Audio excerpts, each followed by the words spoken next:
থেকে এক নতুন মুফতি এসেছে, জানেন বোধহয় আপনারা। আমরা আশা করেছিলাম লন্ডন থেকে একজন জাতীয় নেতা দেশের মাটিতে আসার পর এই চাঁদাবাজি এবং রাহাজানিতে লিপ্ত গুন্ডা প্রকৃতির বিএনপি বোধহয় পরিবর্তন হবে, কথাবার্তা আচরণে বোধহয় বিএনপির একটা পরিবর্তন হবে।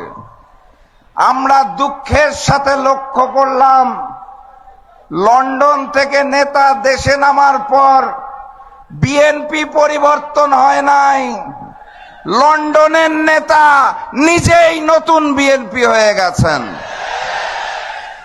সংগ্রামী সাথী এবং বন্ধুগণ, বিএনপি নামক দলটি যদি রাষ্ট্রীয় ক্ষমতায় আসে তাহলে যিনি প্রধানমন্ত্রী হবেন, জাতীয় নেতা, তার দলের নেতারা তাকে বলে জাতীয় ইমাম, তিনি মঞ্চে দাঁড়িয়ে বলেন গুপ্ত গুপ্ত। হ্যাঁ, ওনার মতো একজন জাতীয় নেতার মুখে আমরা এই ধরনের তৃতীয় শ্রেণীর রাজপথের বিএনপি কর্মীদের ভাষা আশা করি নাই। উনি যখন বাংলার মাটিতে রাজনীতি করব না এই মুচলেকা দিয়ে লন্ডনে পালিয়ে গিয়েছিলেন, আমরা ওনাকে গুপ্ত বলি নাই। উনি যখন লন্ডনের মাটিতে বসে ভিডিও কলে রাজনীতি করেছেন লুকিয়ে থেকে, ওনাকে আমরা গুপ্ত বলি নাই। উনি যখন দেশনেত্রী বেগম খালেদা জিয়াকে বালু ট্রাক দিয়ে আটকে রাখা হয়েছিল, তাও দেশে না এসে বিদেশ থেকে আহ্বান জানিয়েছিলেন, ওনাকে আমরা গুপ্ত বলি নাই। দেশনেত্রী বেগম খালেদা জিয়াকে যখন গ্রেফতার করে তিলে তিলে জেলখানায় অত্যাচার করা হয়েছিল, উনি তাও দেশে আসেন নাই, লুকিয়েছিলেন লন্ডনে, ওনাকে আমরা গুপ্ত বলি নাই। ফ্যাসিস্ট শেখ হাসিনা অগাস্ট মাসের 5 তারিখ পালিয়ে গেলেন, তারপরে উনি দেশে আসতে পারলেন না। 16 মাস সময় লাগলো ওনার দেশের মাটিতে পা দিতে।